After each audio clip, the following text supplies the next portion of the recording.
ಯಾಕೆ ಇವಳು ವಿಚಿತ್ರವಾಗಿ ನಡ್ಕೋತಾ ಇದ್ದಾಳೆ? ಯಾವಾಗಲೂ ಮುಖ ಸಿಡುಕೊಂಡೇ ಇರ್ತಾ ಇದ್ಲು, ಇವಾಗ ಯಾಕೋ ಕಿಸಿತಾ ನಿಂತಿದ್ದಾಳಲ್ಲ, ಏನೋ ಇದೆ. ಅವಳೇನ್ ಹಾಗೆ ನೋಡ್ತಿದ್ದಾಳೆ? ಏನಾದ್ರೂ ನನ್ನ ಮೇಲೆ ಅನುಮಾನ ಬಂದ್ಬಿಡ್ತಾ? ಹೇಗಾದ್ರೂ ಮಾಡಿ ಈ ರೂಪಾಯಿನ ಅವಳ ಸೆರ್ಗ ಕಟ್ಟಬೇಕು.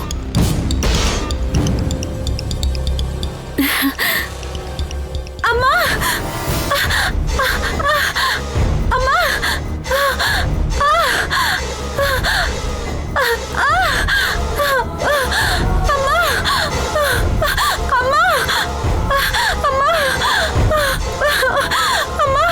ಏನಾಯ್ತು ಪರ್ಣಿಕಾ? ಕಾಲು ಉಳುಕ್ಬಿಡ್ತು ಪುಣ್ಯ, ನಡೆಯೋದಕ್ಕೆ ಆಗ್ತಾ ಇಲ್ಲ. ಎಲ್ಲಿ ಉಳ್ಕಿದೆ? ಪಾದದಲ್ಲಿ. ಅಲ್ಲಿ ನೋಡು, ಆ ಸೆಲ್ಫ್ ಅಲ್ಲಿ ಆಯಿಂಟ್ಮೆಂಟ್ ಇದೆ, ಸ್ವಲ್ಪ ತಗೊಂಡ್ ಬರ್ತೀಯಾ? ಸರಿ. ಅಮ್ಮ, ಅಮ್ಮ,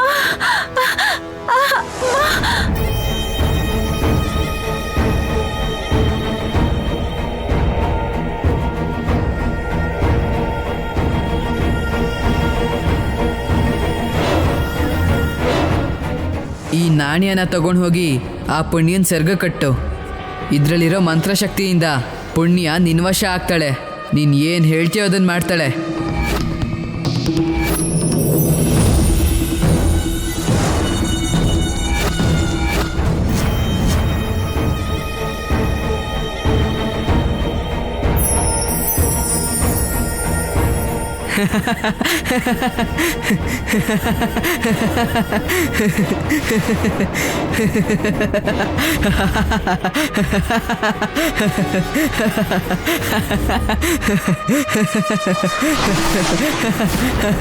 ಭುಜಂಗ, ನಿನ್ನ ಆಟ ಮುಂದುವರ್ಸಕ್ ಬಿಡಲ್ಲ.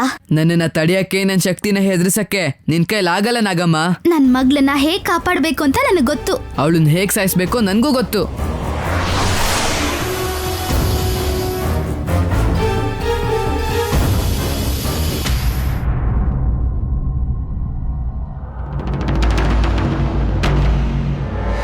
ಪುಣ್ಯ, ನಾನು ಹೇಳಿದ್ದನ್ನು ಮಾಡ್ತೀಯಾ? ನೀ ಏನ್ ಹೇಳಿದ್ರು ಮಾಡ್ತೀನಿ. ಹಾಗಾದ್ರೆ ಹೋಗಿ ದೇವ್ರ ಮನೇಲಿರೋ ಶಕ್ತಿ ಆಯುಧನ್ ತಗೊಂಡ್ ಬಾ. ಸರಿ.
ಬಾ ಪುಣ್ಯ.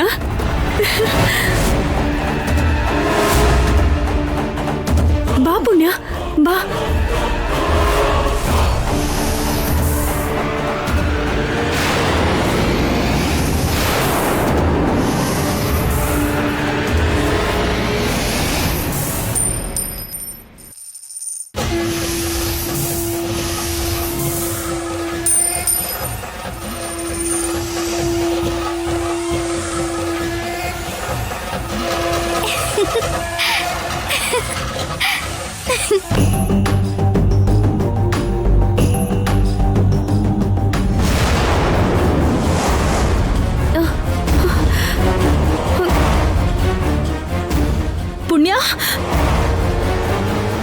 ಅಯ್ಯಯ್ಯೋ, ಅಪಚಾರ ಅಪಚಾರ. ಆ ಶಕ್ತಿ ಆಯುಧನ ನೀನ್ ಯಾಕೆ ತಗೊಂಡಿದ್ಯಮ್ಮ? ನನಗೆ ಗೊತ್ತಿಲ್ಲ ಅಮ್ಮ.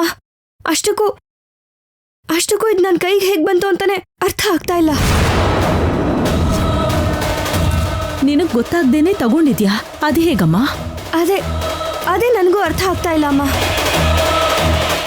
ಮಾಲಂಗೆ ಹಾಲ್ ಗ್ಲಾಸ್ ಕೊಡೋಣ ಅಂತ ಬಂದೆ. ಆಗ ಪರ್ಣಿಕಾಗೆ ಕಾಲು ಉಳುಕ್ತು. ಏಯ್, ನನ್ ಕಾಲು ಉಳುಕಿರೋದೇನು? ನಿನ್ಗೇನಾದ್ರೂ ಹುಚ್ಚಿಡ್ದಿದ್ಯಾ? ಸಂಬಂಧ ಇಲ್ದೆ ಮಾತಾಡಬೇಡ. ಏನಾಯ್ತು ಪರ್ಣಿಕಾ? ನಿನ್ ಕಾಲು ಉಳುಕ್ತು ಅಂತ ಆಯಿಂಟ್ಮೆಂಟ್ ಹುಡುಕ್ತಾ ಇದ್ದೆ ಅಲ್ವಾ? ಛೇ, ಸರಿ ಆಗಿದ್ದೇನೋ ಆಗೋಯ್ತು. ಬರೋ ಅಮಾವಾಸ್ಯೆ ತನಕ ಈ ಶಕ್ತಿ ಆಯುಧ ಪೂಜೆ ರೂಮಲ್ಲೇ ಇರಬೇಕು. ಯಾರೂ ಅದನ್ನ ತೆಗಿಬೇಡಿ. ಇಲ್ಕೊಡಮ್ಮ.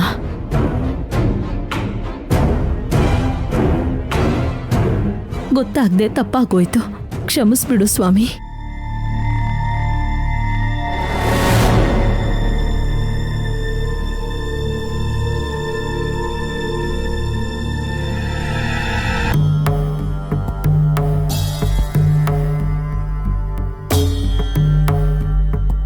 ಏನೋ ನಡೆದಿದೆ, ಅದು ಕೂಡ ಈ ಪರ್ಣಿಕಾಯಿಂದಾನೆ. ಅದಕ್ಕೆ ನನಗೆ ಗೊತ್ತಿಲ್ದಿರೋ ಹಾಗೆ ಶಕ್ತಿ ಆಯುಧನ ತೆಗ್ದಿದ್ದೀನಿ. ಅದೇನು ಅಂತ ತಿಳ್ಕೋಬೇಕು. ಛೇ, ಕೈ ತನಕ ಬಂದಿದ್ದ ಶಕ್ತಿ ಆಯುಧ ಮತ್ತೆ ಹೊರಟೋಯ್ತು. ಇವಾಗ ಹುಡ್ಗಂಗೆ ಏನ್ ಹೇಳೋದು?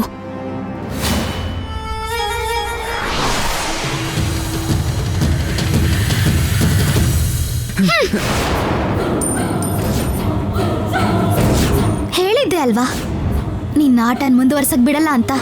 ಇನ್ನೊಂದ್ಸಲ ಈ ಮನೆ ಕಡೆ ಬಂದೆ ಅಂದ್ರೆ ಈ ರೂಪಾಯಿ ತರ ನಿನ್ನನ್ನು ಬಿಸಾಕ್ತೀನಿ. ಹುಷಾರು. ಬಿಡಲ್ಲ ನಾಗಮ್ಮ, ಸುಮ್ಮನೆ ಬಿಡಲ್ಲ. ಆ ಪುಣ್ಯನ ಸಾಯಿಸೋವರೆಗೂ ನಾನಂತೂ ಈ ಮನೆ ಬಿಟ್ಟು ಹೋಗಲ್ಲ. ಹಾಗೇನಾದ್ರೂ ಮಾಡಿದ್ರೆ ಈ ನಾಗಮ್ಮನಿನ ಸುಮ್ಮನೆ ಬಿಡಲ್ಲ.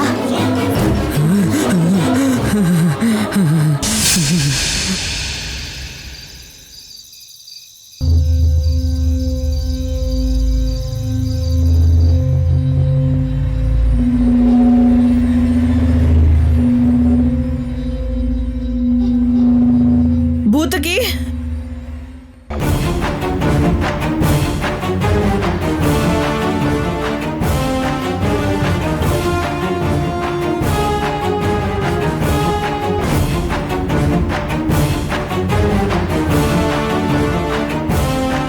ಅರ್ಥ ಆಯ್ತಾ? ನೀನ್ ಏನು ಮಾಡ್ತೀಯೋ ಹೇಗ್ ಮಾಡ್ತೀಯೋ ನನಗೆ ಗೊತ್ತಿಲ್ಲ. ನಾಳೆ ಬೆಳಗಾಗೋ ಅಷ್ಟರಲ್ಲಿ ಆ ಹುಡುಗಿ ನನ್ನ ಕಣ್ಣಿಗೆ ಕಾಣಿಸ್ಕೋಬಾರ್ದು. ಮಾನವ ಶಕ್ತಿಯಿಂದ ಅವಳನ್ನು ಏನೂ ಮಾಡೋಕ್ಕಾಗಲ್ಲ. ನಮ್ಮ ದುಷ್ಟಶಕ್ತಿ ಸಹಾಯ ತಗೊಳ್ಳೇಬೇಕು. ಆ ಸಮಸ್ಯೆನ ಹೋಗ್ಲಾಡ್ಸೋ ದಾರಿ ನಾನು ಹೇಳ್ತೇನೆ. ಬರ್ತೇನೆ.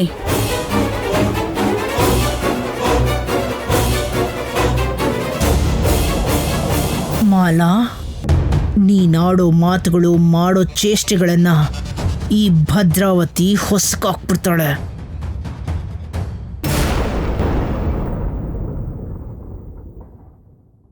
ಪಶುಪತಿ, ಮತ್ತೆ ಸಮಸ್ಯೆ ತಗೊಂಡ್ ಬಂದಿದ್ಯಾ? ಹೌದು, ನೀನೇ ಅದಕ್ಕೆ ದಾರಿ ತೋರಿಸ್ಬೇಕು. ಆ ವರ್ಮನ್ ಕುಟುಂಬದಲ್ಲಿ ತೊಂದರೆ ಬಂದಾಗ ಅದಕ್ಕೆ ಪರಿಹಾರ ಕೊಡ್ತೀಯಾ ಅಂತ ನಿನ್ನನ್ ಕಳ್ಸಿದ್ರೆ ಅಲ್ಲಿ ಬರೋ ಅಂತ ಸಮಸ್ಯೆನ ತಗೊಂಡು ನನ್ನ ಹತ್ರನೇ ಬರ್ತಾ ಇದೀಯಾ. ನೀನ್ ನನಗ್ ಸಹಾಯ ಮಾಡ್ತೀಯ ಅನ್ಕೊಂಡ್ರೆ ನಾನೇ ನಿನಗ್ ಸಹಾಯ ಮಾಡ್ಬೇಕಾ? ಸರಿ, ಏನದು ಸಮಸ್ಯೆ? ಧನಂಜಯ ವರ್ಮನ್ ಮನೆಗೆ ಪುಣ್ಯ ಬಂದಿದ್ದಾಳೆ. ಅದು ಸಮಸ್ಯೆ ಅಲ್ವಲ್ಲ. ಆ ಪುಣ್ಯನ ಜೊತೆಲಿ ಒಂದು ಹುಡುಗಿ ಬಂದಿದ್ದಾಳೆ. ಎಲ್ಲ ಸಮಸ್ಯೆ ಅವಳಿಂದಾನೆ. ಯಾಕ್ ನಗ್ತಿದ್ಯಾ? ಒಂದ್ ಕಡೆ ಗರುಡ ವಂಶಸ್ಥನಾದ ವರ್ಮ ಇದ್ರೆ ಇನ್ನೊಂದ್ ಕಡೆ ಕ್ಷುದ್ರ ಶಕ್ತಿ ಇರೋ ಭೂತಕಿ ಇದ್ದಾಳೆ. ಒಬ್ಬಂದು ಗರುಡ ಶಕ್ತಿ, ಇನ್ನೊಬ್ಳದ್ದು ಮಂತ್ರ ಶಕ್ತಿ. ಈ ಎರಡು ಶಕ್ತಿ ಇರೋರು ಆ ಮಗುಗೆ ಏನು ಮಾಡಕ್ಕಾಗ್ದೆ ಹೋದ್ರಿ ಅಂದ್ರೆ ನನಗ್ ನಗು ಬರ್ದೆ ಇನ್ನೇನಾಗತ್ತೆ? ನೋಡೋದಕ್ಕೆ ಚಿಕ್ಕ ಹುಡುಗಿ ಅನ್ಸಿದ್ರು ಮಂತ್ರ ತಂತ್ರದಲ್ಲಿ ನಮಗಿಂತ ಜೋರಾಗಿದ್ದಾಳೆ ಅನ್ನಿಸ್ತಿದೆ. ಏನ್ ಹೇಳ್ತಾ ಇದೀಯಾ? ಆ ಚಿಕ್ಕ ಹುಡುಗಿಗೆ ಅಷ್ಟೊಂದು ಮಂತ್ರಶಕ್ತಿ ಇದೆ ಅಂತ್ಯಾ? ಹೌದು. ಅವಳು ಆ ಮನೆಯಲ್ಲಿ ಕಾಲಿಟ್ಟ ತಕ್ಷಣ ಭದ್ರಾವತಿ ನಾನು ಸೇರಿ ಮಾಡಿದ ಯಾವ ತಂತ್ರನೂ ಕೆಲಸ ಮಾಡ್ತಿಲ್ಲ. ಸುಮ್ನೆ ನಾನು ಅವಳ ವಿಷಯಕ್ಕೆ ಹೋದ್ರೆ ನನಗೆ ಸಮಾಧಿ ಕಟ್ತಾಳೆ ಅಂತ ನಿನ್ನ ಸಮಾಧಿ ಹತ್ರ ಬಂದಿದ್ದೀನಿ. ತಕ್ಷಣ ಅವಳನ್ನ ಆಚೆ ಕಳಿಸೋ ದಾರಿ ತೋರ್ಸು. ಆ ಪುಣ್ಯ ಹುಟ್ಟಿರೋದೇನಕ್ಕೆ ಗೊತ್ತಾ? ಆ ನಾಗನಿಧಿನ ಪಡ್ಕೊಳ್ಳೋದಕ್ಕೋಸ್ಕರ.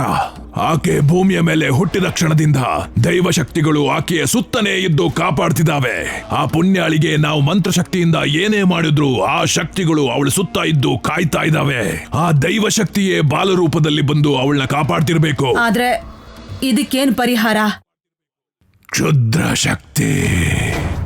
ಅಂದ್ರೆ ಆ ಬಾಲಕಿ ಸಾಮಾನ್ಯ ಬಾಲಕಿ ಅಲ್ಲ, ಕ್ಷುದ್ರ ಶಕ್ತಿ ಇರೋ ಬಾಲಕಿ ಅಂತ ನಂಬಿಸಿ, ಮನೆಯಲ್ಲಿರೋರ್ಗೆ ಎಲ್ರಿಗೂ ಅದು ಅನಿಷ್ಟ ಅಂತ ನಂಬಿಸಿ ಅವಳನ್ನ ಹೊರಗೆ ಕಳಿಸಿದ್ರೆ ಮಾತ್ರ ಸಮಸ್ಯೆಗೆ ಪರಿಹಾರ ಸಿಗುತ್ತೆ ಅಂತ ನಾಟಕ ಮಾಡಿ, ಆಗ ಖಂಡಿತವಾಗ್ಲೂ ಮನೆಯಿಂದ ಆಚೆ ಕಳಿಸ್ತಾರೆ. ಕಳಿಸ್ದೇ ಇದ್ರೆ ಇದೇ ಸಮಾಧಿಗೆ ತಲೆ ಚಚ್ಕೊಂಡು ಸಾಯೇ. ಆಗ ನೀನು ಈ ಸಮಾಧಿಗೆ ಬಂದ್ ಸೇರ್ತೀಯ. ಸಾಧ್ಯ ಇಲ್ಲ. ಏನು ನಾನು ಹೇಳ್ತಿರೋ ಮಾತಲ್ಲಿ ಅನುಮಾನನಾ? ಹೋಗಿ ನಾನು ಹೇಳ್ದಂಗೆ ಮಾಡು, ಅದರ ಫಲಿತಾಂಶ ನೋಡು. ಹೋಗೋ.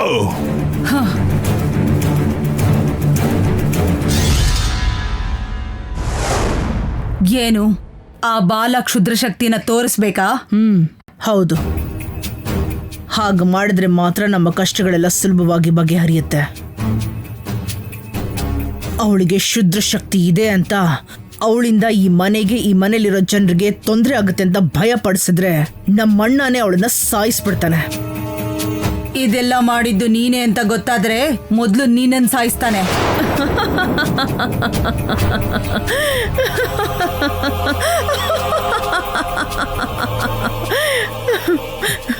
ಹೊಚ್ಚಿ ಭೂತಕಿ. ಮಾತುಗಳನ್ನ ಆಡೋದ್ರಲ್ಲಿ, ನಾಟಕಗಳನ್ನ ಮಾಡೋದ್ರಲ್ಲಿ ನನಗೆ ನಾನೇ ಸಾಟಿ. ಎಷ್ಟೇ ಕೆಟ್ಟ ಕೆಲಸ ಮಾಡಿದ್ರು ವೇದಗಳನ್ನ ಹೇಳೋ ಸಾತ್ವಿಗಳ ಹಾಗೆ ಕಾಣಿಸ್ತೀನಿ. ಕಾರಣ ಏನು ಅಂತ ಗೊತ್ತಾ? ನಟನೆ. ನನ್ನ ನಟನೆಯಿಂದನೇ ಆ ನಟರಾಜನ್ನೇ ನಂಬಿಸ್ತೀನಿ. ಇನ್ನು ನಮ್ಮಣ್ಣ ಯಾವ ಲೆಕ್ಕ? ನೋಡ್ತಾ ಇರ, ಈ ಮನೇಲಿ ದೊಡ್ಡ ಗಲಾಟೆ ಸೃಷ್ಟಿ ಮಾಡಿ ಅಮಾಯಕಳ ಥರ ಹೇಗ್ ನಟಿಸ್ತೀನಿ ಅಂತ.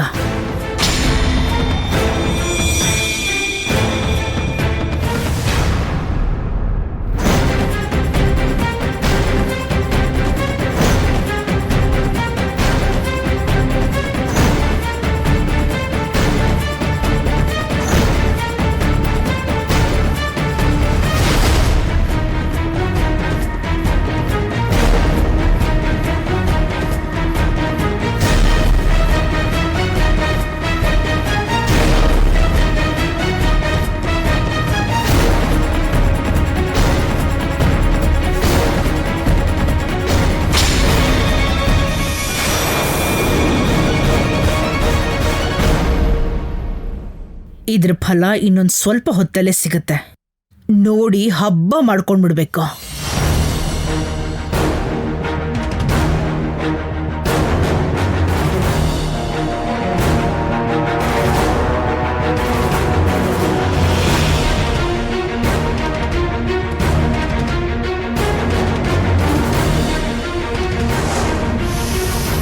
ಇದೆಲ್ಲ ನೀನೇ ಮಾಡಿದ್ದು ಅಂತ ನಾಳೆ ಎಲ್ಲಾರನ್ನೂ ನಂಬಿಸ್ಬಿಡ್ತೀನಿ.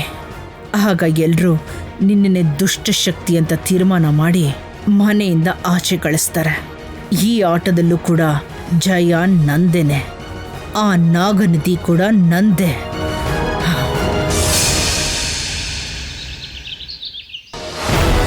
ಅಮ್ಮ, ಅಮ್ಮ, ಅಮ್ಮ, ಅಮ್ಮ, ಅತ್ತೆ, ಅತ್ತೆ, ಅಮ್ಮ, ಅಮ್ಮ, ಅಮ್ಮ, ಬೇಗ ಬಾ.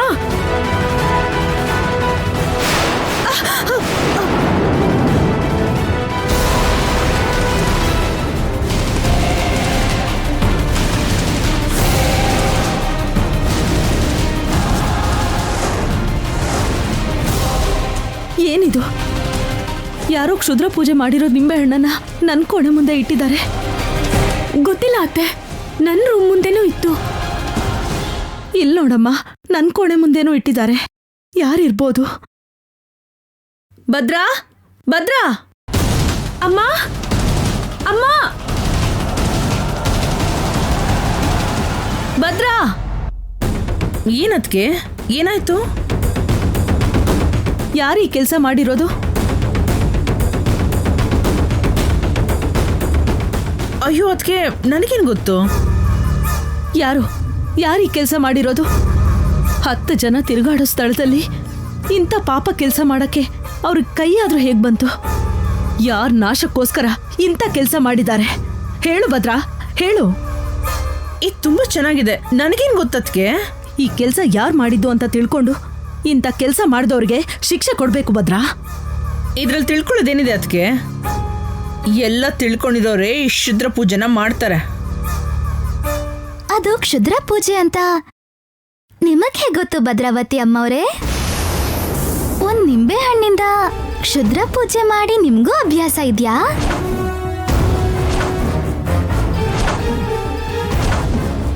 ಮುಚ್ಚು ಬಾಯ್. ಮಾಡೋದೆಲ್ಲ ಮಾಡ್ಬಿಟ್ಟು ಏನು ಗೊತ್ತಿಲ್ದಿರೋ ಹಾಗೆ ನಾಟಕ ಮಾಡ್ತಾ ಇದ್ಯಾ?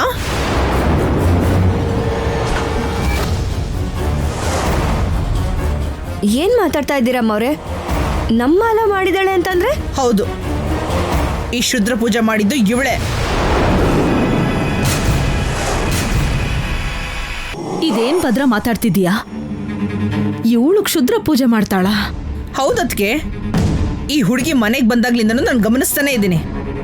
ಈ ಹುಡುಗಿ ನೋಟ, ನಡೆ, ನುಡಿ ಎಲ್ಲಾನು ಅನುಮಾನ ಬರೋ ಹಾಗೆ ಇದೆ. ಸಾಮಾನ್ಯ ಮಕ್ಕಳಿಗೆ ಇರೋಂಥ ಲಕ್ಷಣಗಳು ಈ ಹುಡುಗಿಗಿಲ್ಲ.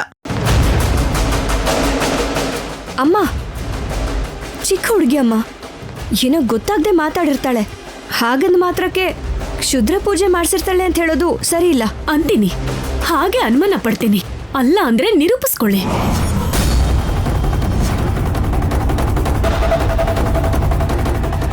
ಕಣ್ಣಾರೆ ನೋಡ್ದೆ, ಯಾವುದೇ ಆಧಾರನೂ ಇಲ್ದೆ ಈ ಚಿಕ್ಕ ಹುಡುಗಿ ಮೇಲೆ ಅದ್ ಹೇಗೆ ಅಪವಾದ ಹೊರಿಸ್ತಾ ಇದ್ದೀರಾ? ಅಮ್ಮವ್ರೆ, ನೀವಾದ್ರೂ ಹೇಳಿ, ಈ ಹುಡುಗಿ ನೋಡಿದ್ರೆ ಕ್ಷುದ್ರ ಪೂಜೆ ಮಾಡೋರ್ ತರ ಕಾಣ್ತಾಳ? ಈ ಮನೆನ ನಾಶ ಮಾಡೋರ್ ತರ ಕಾಣಿಸ್ತಾಳ? ಹೇಳಿ.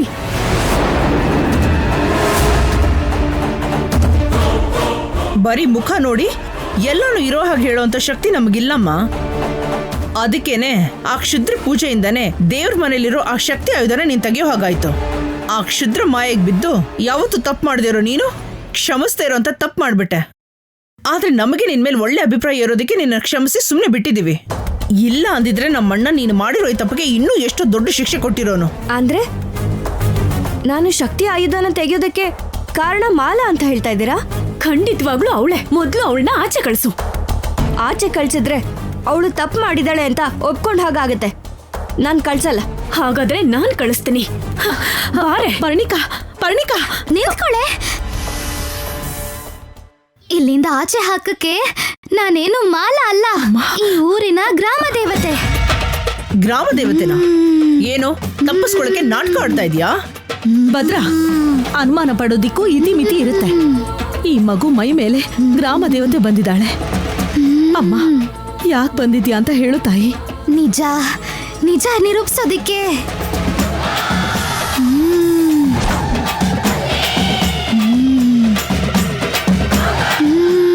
ಏನ್ ತಾಯಿ ಆ ನಿಜ? ಏನು ಗೊತ್ತಿಲ್ದಿರೋ ಮಗುಗೆ ಕ್ಷುದ್ರ ಶಕ್ತಿ ಅಂದ್ರಿ? ಕ್ಷುದ್ರ ಪೂಜೆ ಮಾಡಿದ್ಲು ಅಂತ ಆರೋಪ ಹೊರಿಸ್ತಾ ಇದ್ದೀರಾ? ಅದೆಲ್ಲ ನಿಜ ಅಂತ ನಿರೂಪಿಸೋದಿಕ್ಕೆ ಸಾಕ್ಷಿ ಏನು ಇಲ್ದೇನೆ ಈ ಹುಡುಗಿನ ಅಪರಾಧಿ ಅಂತ ನಿಲ್ಸಿದ್ದೀರಾ?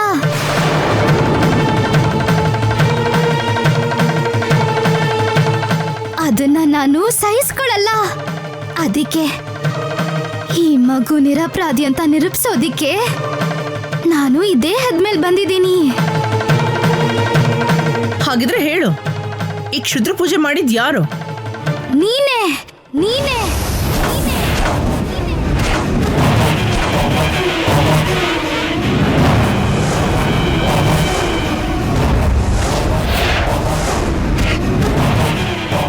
ಏನು?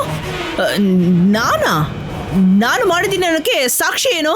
ಮತ್ತೆ ಮಗು ಮಾಡಿದ್ಲು ಅನ್ನೋದಿಕ್ಕೆ ಏನ್ ಸಾಕ್ಷಿ ಇದೆ?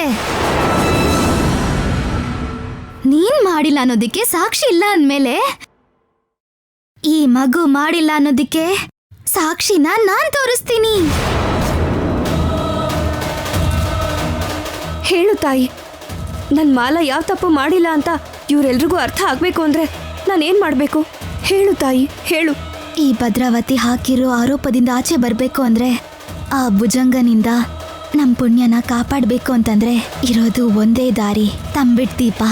ಒಂದು ಮಂತ್ರದಿಂದ ಕೋಟಿ ರೋಗಗಳನ್ನ ನಿವಾರಿಸ್ಬೋದು. ಹೇಳು ತಾಯಿ, ನನಗೇನ್ ಮಾಡ್ಬೇಕು? ಮನೆ ಹೊರಗಿರೋ ಮರಕ್ಕೆ ತಂಬಿಟ್ ದೀಪ ಹಚ್ಬೇಕು. ದೀಪ ಹಚ್ಬೇಕು. ದೀಪ ಹಚ್ಬೇಕು.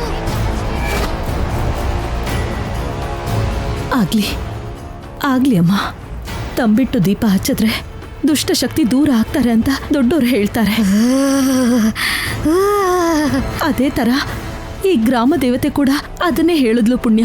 ಅದಕ್ಕೆ ತಂಬಿಟ್ ದೀಪ ಹಚ್ಚೋದಕ್ಕೂ ಈ ಹುಡುಗಿ ಯಾವ ತಪ್ಪು ಮಾಡಿಲ್ಲ ಅನ್ನೋದಕ್ಕೂ ಏನ್ ಸಂಬಂಧ ಇದೆ? ಇದೇ ಗಾಳಿಲಿ ದೀಪನ ಹಚ್ಚಿದ್ರೆ ಆರ್ ಹೋಗತ್ತೆ ಅಂತ ಎಲ್ರಿಗೂ ಗೊತ್ತು. ಒಂದು ವೇಳೆ ಮಗುಗೆ ಶುದ್ರ ಶಕ್ತಿ ಇರೋದು ನಿಜ ಅಂದ್ರೆ ಹೊರಗಿರೋ ದೀಪಗಳು ಆರ್ ಹೋಗತ್ತೆ. ಈ ಮಗುಗೆ ಯಾವುದೇ ತರ ದೋಷ ಇಲ್ಲ ಅಂತಂದ್ರೆ ದೀಪ ಜೋರಾಗಿ ಉರಿಯತ್ತೆ. ಅದೇ ನನ್ ಧರ್ಮ. ಅಂದ್ರೆ ದೀಪಗಳು ಆರ್ ಹೋದ್ರೆ ಈ ಹುಡುಗಿ ತಪ್ಪು ಮಾಡಿದಾಳೆ ಅಂತ ಅರ್ಥ. ಆರ್ದೆ ಬೆಳಗಿದ್ರೆ ಇವಳು ನಿರ್ದೋಷಿ, ಅಷ್ಟೇ ತಾನೆ? ಹೌದು.